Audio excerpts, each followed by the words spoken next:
There's a very famous hadith of Prophet ﷺ where he says, the strong person is not someone who can throw another person down. The strong person is the one that can control his anger.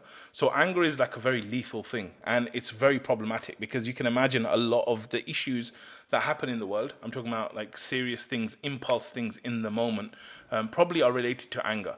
Whether it's our words, whether it's our actions, it's very, very serious. The Prophet ﷺ, he's given specific advice about being angry. For example, he says that when you are angry, there is a word, there is a sentence that basically would help you when you're angry, and that is "A'udhu billahi minash shaitanir rajim." Okay. He's also given us some really great advice, which is to do with if you're feeling angry, you should, like you're standing up, you should sit down, and if you're sitting down, you should lay down. You can also do wudu as well, right? And this is amazing, by the way. Why? Because when you get deeper into psychology, when I looked a lot deeper into personal development, all these kind of things, one of the most famous things that Tony Robbins says is he says that your physiology affects your psychology, and your psychology affects your physiology. So what Tony Robbins was saying is that the way you move your body will have an impact upon your emotions. Right? And this is amazing because if you believe that to be true, what Tony Robbins is saying, and then you look at the hadith of Prophet ﷺ where he's saying you should change your physiology, it's amazing, right? Prophet ﷺ 1400 years ago is saying change your physiology to change your state. And this is one of the key things. So what I would do is, firstly, I think when it comes to anger specifically, I think definitely I would think about, are there specific issues or situations where my anger is being triggered? Okay, so for example, let's say that whenever a colleague comes to you and gives you work at the last minute of the day, you get angry, right? So you need to look at what are my triggers. You need to analyze your anger a little bit. What are my triggers for causing this anger? And then list them down, write them down. Practically, sit down, write down, anger. What are all the issues or all the instances where I get really, really angry really, really quickly? Okay, note them all down, so that you know what the triggers are. Then I would look at each of these and I would say, why do I get angry with each of these things?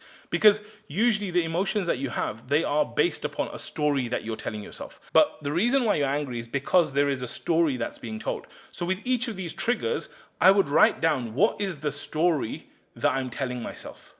Okay, what is the story that I'm telling myself? Because whatever that story is, this is what is heightening your emotions. This is what is causing you that kind of emotion. Right? So it's very important for you to understand the triggers, understand the thinking around the triggers that are making you feel like that, right?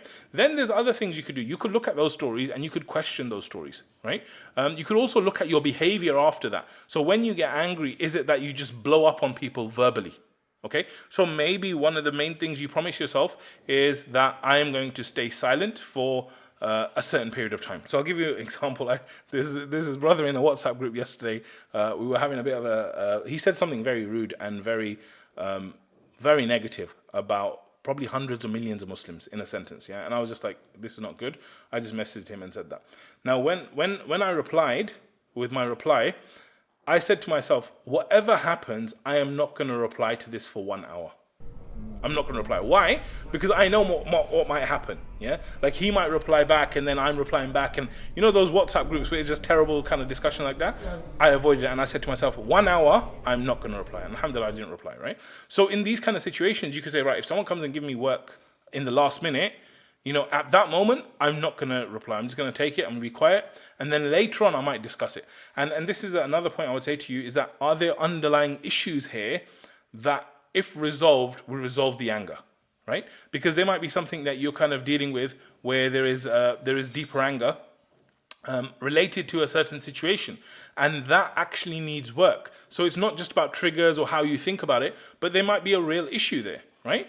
That you need to have a discussion about. The only thing is you want to have that discussion when you are not angry. So the key is for you to look at that situation and say, does this situation require more of a fix? And if it does, when I'm not angry, then I need to discuss it. So in the situation of the work thing, you've written it down. I get very angry when my colleagues give me last minute work. Why do I get angry? Because it inconveniences me, it ruins my weekend, all of this kind of stuff, right? So then you're like, okay, this needs to be fixed. So the next time they come and give it to you, you also set yourself saying, okay, I'm not going to reply to them at that point. So they come, they give you this work, and they say, right, Ibrahim, here's your work. And you're like, okay. And you just say, okay. You define how you're going to act. You're going to say, okay, and then you're just going to keep quiet. You do it, you take the work on, and then Outside of that, you're going to be like, right, during the week, I'm going to sit down and have a chat with them and say, listen, whenever you bring me work, it always inconveniences me. It does this, it does this. So let's try and find a system where this doesn't keep happening. And I'd still like to help you fulfill what you're trying to do. Removing yourself from the situation, it can definitely do something. It can actually help, right? But what I would say is if you're going to remove yourself with communication. So sometimes when what happens is like you're really angry and you just walk out. Someone else might see that as disrespectful that you just walked out. Okay? So what you want to say is, look, bro, I'm not feeling very good about this right now. Just give me some time. I'll be back. And then that's it. Then you can exit and there's no issue, right? Then the person understands, you're not feeling great about it and all of that stuff.